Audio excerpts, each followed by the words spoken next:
Good morning, everyone. I'm Asha Nayaswami. Many of you might have been expecting Shanti because on Fridays she usually takes this slot, but she wasn't able to make it today. She's fine, but she has something else she just had to take care of.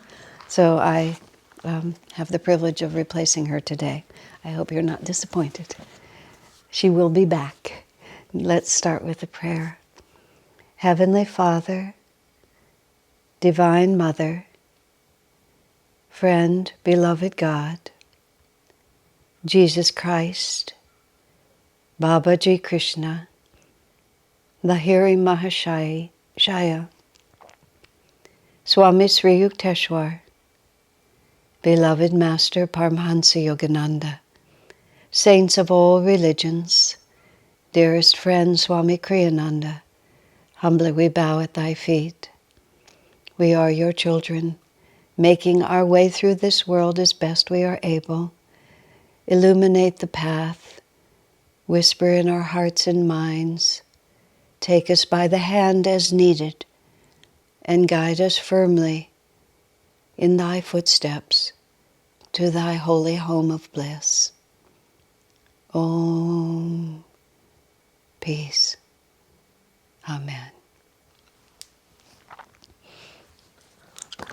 I am going to pull a little section out of this book, Light Bearer, which I hold up every chance I get, which is this book I wrote about 45 years of life with Swami, year by year. This is from 1974. Many of you have heard me talk about this book before, but just to remind you, Swamiji told me that I should write a book about him when I was 24, right around that time, which would have been 1971. It was right at the very beginning. I already knew, as I put in the introduction to this book, that what I was experiencing was not to be kept with me, but that I was a witness, and then I would have to testify about who he was and what I was seeing. So from very early on, I started taking notes. But I'm conscientious, but not systematic, is actually how I would describe myself. So I took notes on little pieces of paper in notebooks. I would type things up later. I saved every document that was related to my life with Swami, printed material, letters he wrote to me, notes I wrote to him, and I just put it all into a drawer. It went on for a number of decades and just, was this huge heap.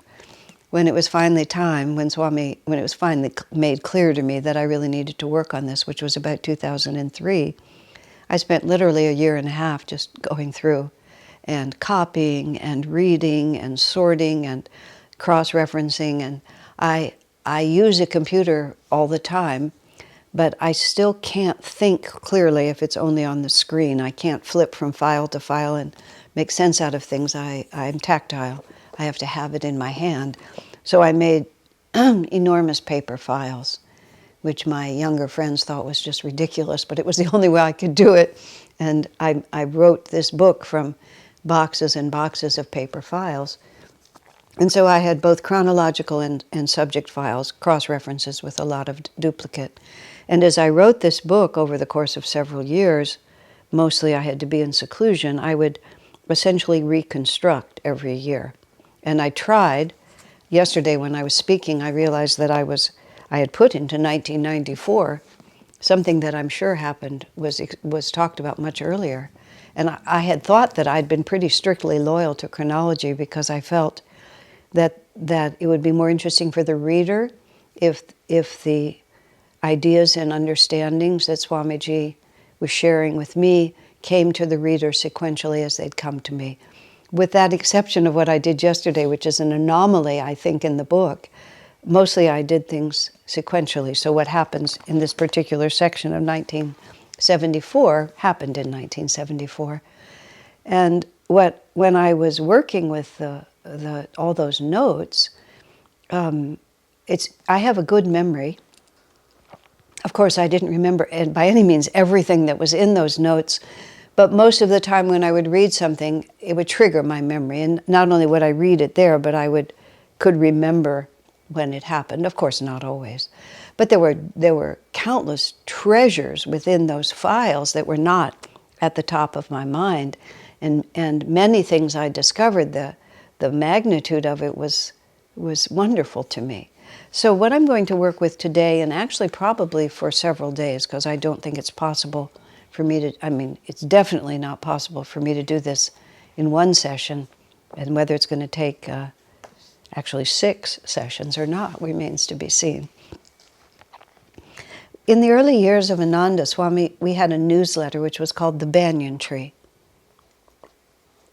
And it was published monthly, quarterly, or whenever we can afford to print it, which was pretty much exactly, I mean, and afford to print it. In those days, you had to both print it physically and mail it.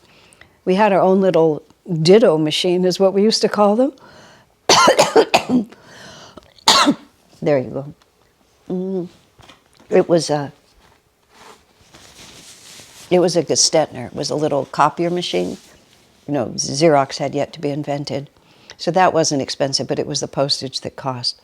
And it was called the banyan tree because the banyan tree comes from one central root, and then what happens is the branches fall and make another root, and then another root, and another root. So you can literally have one banyan tree that covers a whole acre, and each of the roots, each of the branches have created its own root and its own tree. Truth, like the banyan tree. Truth is one, but its branches are many. And that was, so Swami called it the Banyan Tree, this newsletter. And he personally wrote it.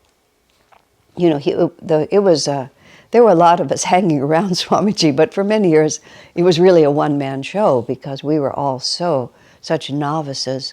It took time before any of us had sufficient understanding to be able to present the teachings on our own. Jyotish, from the very beginning. But he came to Swamiji, I think, in 1964 or 65. So, and Jyotish was a spokesperson and a minister and a teacher for Ananda almost from the very beginning. And a few others. Swami gave those positions. But nonetheless, the vision was really coming from Master through him. So in 1974, in one of the editions of the Banyan Tree, Swamiji was always caught between these two realities, and it actually lasted to the end of his life, which is Ananda itself is a unique expression of Paramahansa Yogananda's ray. Swamiji himself, as a disciple of Master, was a clear window for the vibration of Yogananda. Master himself never claimed to be representing anything other than God and gurus. And Master himself gave the credit he turned to Sri Yukteswar and to Babaji as the source of what he was doing. So every individual window, truly understood, was just the frame through which the same sunlight was shining. But human nature being what it is, and this world being what it is, there's a natural tendency to particularize the ray according to the window through which we're viewing it. And Swamiji made a continuous effort to universalize the experience, to give appropriate, in fact, absolute devotion to Master as the source, but to recognize that what was coming through him was principles. And so he was often trying to turn Ananda from an organization into a movement or into a ray of grace. And he found countless different ways over the years to try to get that point across to us. And in 1974, in the Banyan Tree, he was trying to launch the Ananda Cooperative Communities movement. And at that time, we were trying to interface with, there were a number of other communities in the 70s, different groups of people going back to the land. Yesterday, I was referring to the Native American influence on America today, the Native American influence on a lot of what we were doing starting in the 70s. In the context I was talking yesterday, I was talking about actually a lot of the hippies and the baby boomers in the 70s who were doing unusual things back to the land was because we were in fact reincarnated Native Americans who, as Swami put it, had our land stolen from us and were now rich enough to buy it back. And so there was a lot of that going on. And we were trying to make alliances with many of these communities because we had a lot in common with them. But at the same time, we had a lot not in common with them, and a lot of the ideals that others were working for, valid in themselves, were not entirely consistent with the principles upon which we stood. So Swamiji felt the need to create an Ananda communities movement that would reflect, as he put it, the basic principles of Master's teachings. So on page 77 of Lightbearer, I quoted from what Swamiji wrote in the Banyan Tree as these 6 basic principles upon which Ananda has been built. I'm going to read all 6 of them to you, and then I'm going to go back and talk about them one by one, because they're really about the life of a devotee as we are following it. And I want to put another condition in here. You know, every individual has a snowflake reality, meaning a unique composition based on the unique character of their karma. Some of you have seen the interviews that we've been doing at noon with various of the millennials, including Keshava Betts, who is an astrologer, and he raised the extremely interesting fact that because of this computer program that he has, which can search for astrological combinations backwards in time, he was able to put in, even very broadly, the essential characteristics of his own horoscope, not even in great detail, but in enough detail, and had his computer search literally for hours back thousands of years for when that exact horoscope had appeared before. And going back thousands of years, there was never a moment when exactly that configuration had happened. It was unique to the destiny of him as a jiva, as a unique creation of God, which is all of us. We are all unique creations of God. and and equally divine in our true nature. As we say in the festival every week, you know, God's love is equal. It's not just Krishna and Jesus who win it, but even those among us who have sinned most greatly, we are not separate from God. And yet, in that unity, there are countless unique expressions. And as we find our path to God and find our spiritual family, and we find our teacher and our teaching, we begin to vibrate in a certain way. And attunement with that vibration is our avenue to salvation. So different families have different characteristics. And even within Master's family, different enclaves, different smaller families within Master's family have different subtleties in their attunement. So that's why Swami wanted to define exactly, this is the aspect of Master's work that is our path to salvation, that is the characteristics of our particular attunement. Other equally dedicated disciples could simply pick it up from another string. They would be standing, you might say, on the other side of the diamond, looking into a different facet, and looking into that facet, it would reflect differently. So here are the 6 principles that Swami wrote, and each has its positive and then its balancing. Almost all 5 of them do. So these are the principles. Simplicity, but not primitivism. World compassion, not world rejection. Practicality, not utopianism. Service, not self-indulgence. Love of God, not materialism. And finally, kindness, respect, and an open heart to all. Now, obviously, any true devotee would not reject most of these, but even as I'm going to go through this, you can see it creates a specific nature of life. Again, this is page 77 in this book if you're interested. So let's start with simplicity. one of Master's mottos, well, in several different ways, several different places, Master begins to talk about the concept of simplicity, even in his exhortation to the founding of communities, which he declared at a garden party in Beverly Hills. It was 1948 or 1949, if I'm not mistaken, which Swamiji heard as a clarion call to action for the founding of these communities. You see, this is how Swamiji took Master's ray and uniquely allowed it to flow through his particular configuration. Cooperative communities was an ideal that Swami Kriyananda had before he met Master. When he was 15 years old and World War II was raging in Europe, Swamiji contemplated, what is the solution here? And he came up with the idea of cooperative communities based on high ideals, which could exemplify for the world another way of life.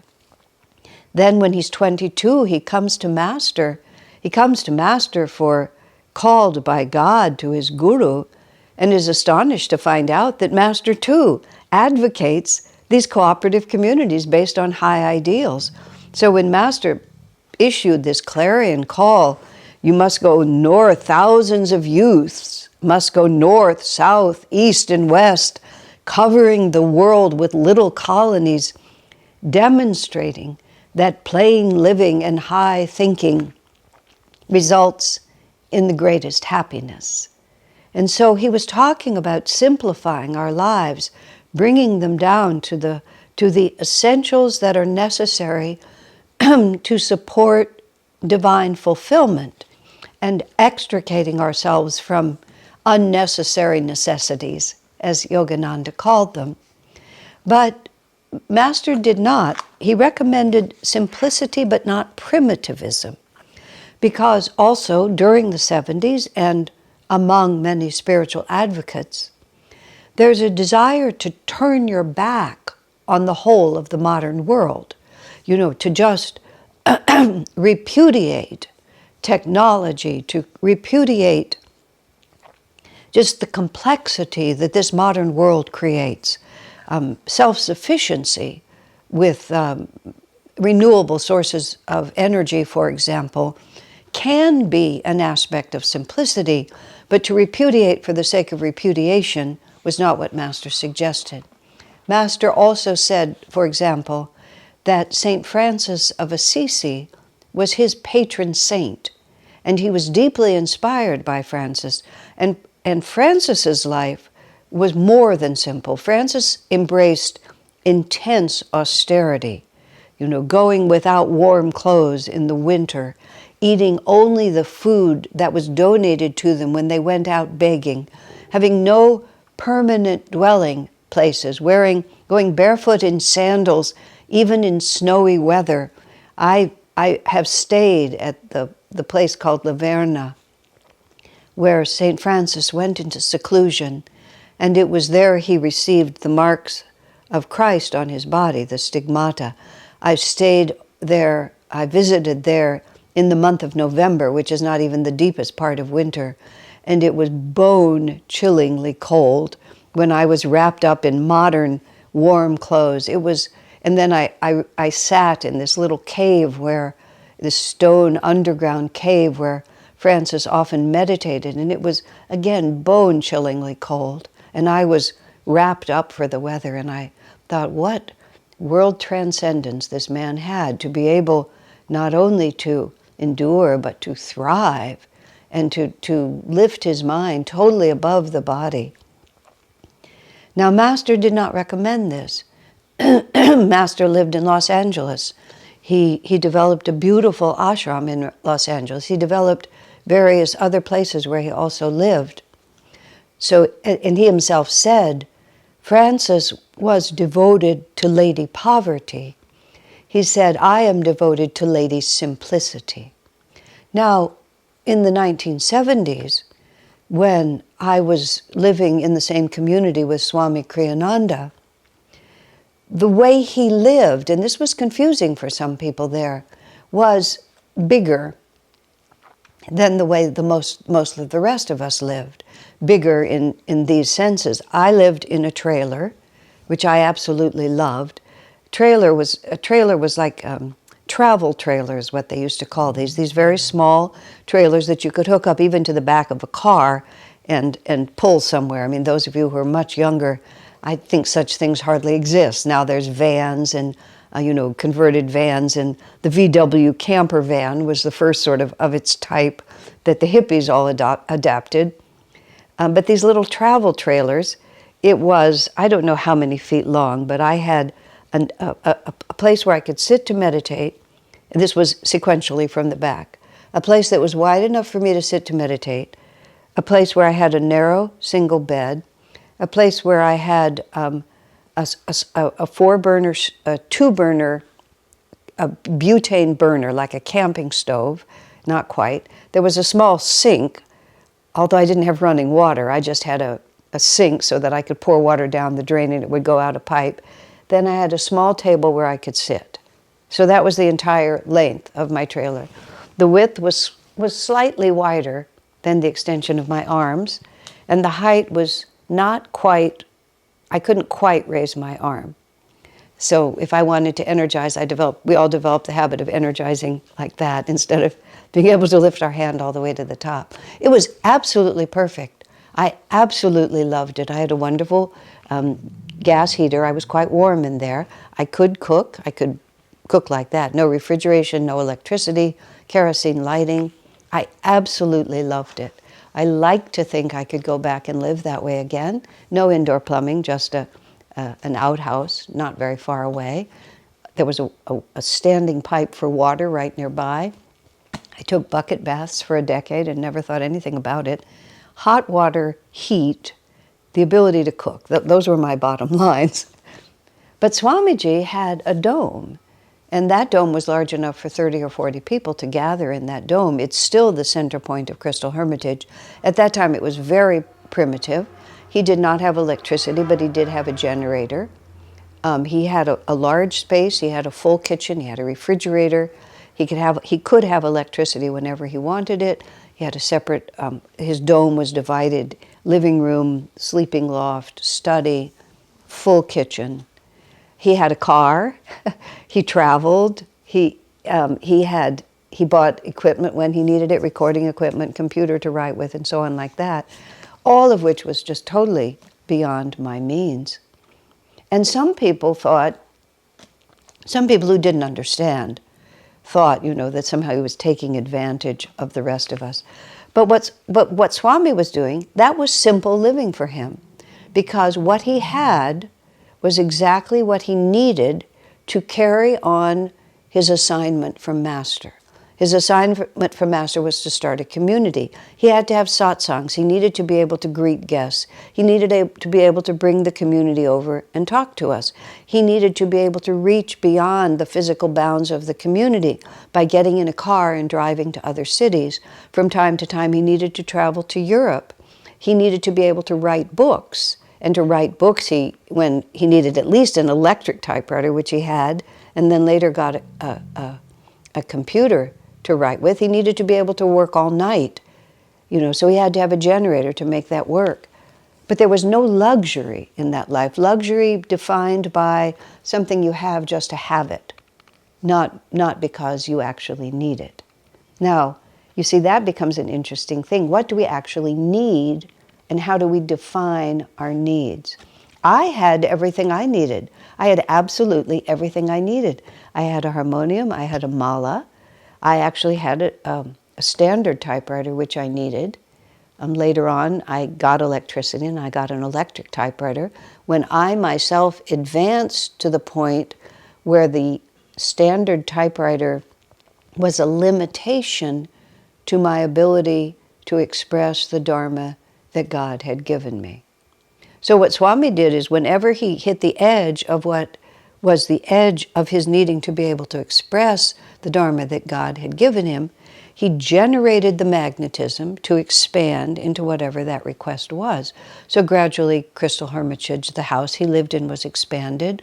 Eventually, electricity was brought into it. Eventually, He personally raised the money to build a whole recording studio right there as part of Crystal Hermitage, because the potential of both audio and video raised the possibility of his carrying out his Dharma. So by then he's living in a larger place that has more amenities than the place that I have. He eventually builds a kitchen where we can cook meals for really up to 100 people, where Swami can now have large occasions in his own home. So how do you define that, whether that's simple living or not? But none of it was ever for self-indulgence, and none of it was ever more than he needed. And then at a certain point, he explained to us that if people are going to, this is how he put it. Well, it came to him first like this. He had this car that he'd paid $50 for on an auction. It was a government surplus materials auction, and he bought this Chevrolet. Pretty sure he paid $50, maybe $75 for it. They actually bought two of the same car for $75 each, as I recall. One for Swami to drive and one to use for parts to keep the other one running. And it had been an Air Force car, and they'd painted over it. You could still see the word Air Force. So of course we called it Air Force One, even though it was just this old Chevrolet. And it operated really well. It was kept in really good running order, had a huge trunk, and it could hold 6 of us, so we all got to travel. At least 5 got to travel with Swami, or 4, which was really terrific for us. And we went to a big event in San Francisco where many other spiritual teachers were present. We arrived slightly late, and as we were looking for a parking place, we saw Cadillacs, we saw brand new late model cars, we saw a couple of limousines, we actually saw a couple of Rolls Royces, and we pulled up in our Air Force One, our $50 Army surplus car. Now it's possible that, it was Air Force One that Swami was driving by that point. He also drove a borrowed VW Bug sometime, but this was Air Force One. And after we parked the car and went inside, as we were walking, Swami said, "I have to get a new car." And he said, in India, they would respect me for driving a car this old and this inexpensive. He said, in America, where money is so easy to come by, if I appear to be this impoverished, people will think there's something wrong with the teachings. Isn't that an interesting thing? And Swami eventually bought himself either a new Ford or a new Chevrolet. I'm not quite sure which he did. Kind of a chameleon kind of car. It was comfortable. It was comfortable. Swami had a lot of trouble with his hips. It had to be comfortable. It wasn't old. Swami actually found a different car more comfortable, and comfort was a big issue because he had arthritis in his hips. But he said it was, how did he put it? It was advertised, it was sold as a luxury car. And he said in the advertisements, all the people that they used to sell this car looked so materialistic. Swami said he didn't want to be part of that aura. He didn't want to be part of that image. So he bought this other car instead. But then he began to tell us that even the way we were living, he said, would make people think, because America is so comfortable, because money is easier to come by, he said we needed to create an atmosphere that was as refined as our ideas so that people would listen to us. And for a lot of us who were actually more dedicated to primitivism than to simplicity, this was our Native American roots and our Himalayan cave roots, Swamiji had to actually, force is sort of the word, persuade us that it was not a betrayal of our ideas to rise from poverty to simplicity, but that it was actually a fulfillment of the assignment Master had given us. Now, I knew I wouldn't be able to get very far, so that is part 1, and we'll continue on Monday with the rest of this story. God bless you.